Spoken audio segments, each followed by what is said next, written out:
tungkod. Bakit kailangan mo magdala ng tungkod? Hindi ka naman pilay.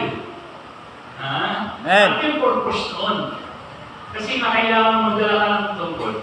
My dear brothers and sisters, kasi pag naglalakad ka sa mga disyerto, maraming hayop doon.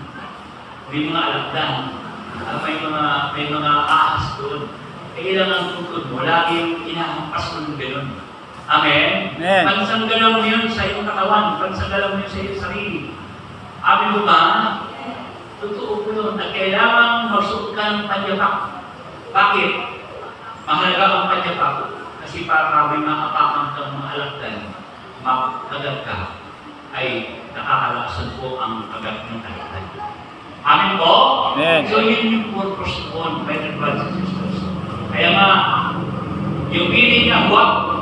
Pero sabi, magdala kayo ng tungkod at magsuot ng panyapak.